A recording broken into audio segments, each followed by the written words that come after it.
ఇలాగే పడుకుంటే ఎలా? త్వరగా లేచి అయ్యే పని చూడు. నా పేరు రఘువరన్. నేను ఇప్పుడు మళ్ళీ వెరీ ఇంపార్టెంట్ పని లేనోండి.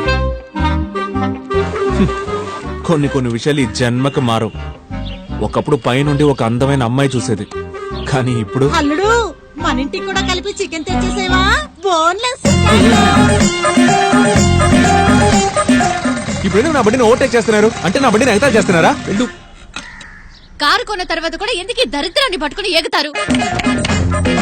టై కట్టుకోవడం కూడా చేత కాదు. ఊదరా? నేను తాగలేదే. మరి ఊదరానికి ఏం మాయ రోగం? చచ్చాడు పో. అంతా ఓకే సార్, కానీ పెళ్ళాన్ని ఎలా మేనేజ్ చేయాలో అర్థం కావట్లేదు సార్. ఆ టెక్నిక్ ఇస్రో సైంటిస్ట్లకు కూడా తెలియట్లేదప్పా. ఎన్ని రోజులు ఇలానే ఉంటారు? వేరే జాబ్ ఏదైనా ట్రై చేయొచ్చుగా? లేదు మేడం, జాబ్ దొరకడం కొంచెం కష్టంగానే ఉంది. నాకే ఇలా ఎందుకు జరుగుతుందో నాకు అర్థం కావడం లేదు.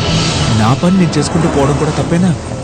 రఘువరన్, వసుంధర కన్స్ట్రక్షన్స్ ఇన్వాల్వ్ అయ్యారంటే కొంచెం కష్టమే.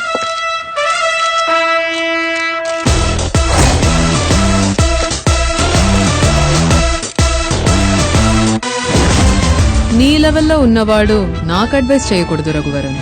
కార్పొరేట్ వరల్డే వేరు. It's a political game.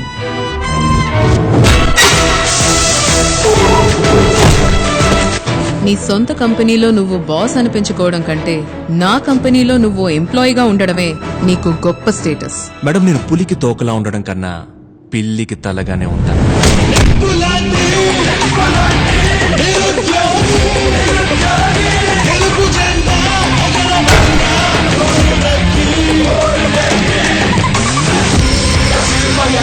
నా టార్గెట్ మీరు కాదు, రఘువరన్.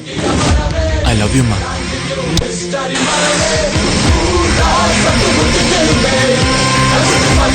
నిన్నటి వరకు నువ్వు కంపెనీలో ఇంజనీర్, కానీ ఈ రోజు నీకంటూ ఏ గుర్తింపు లేదు.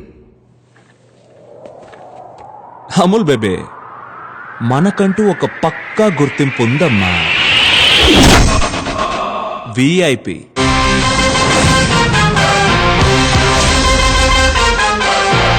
Madam, Raghuvaran coming.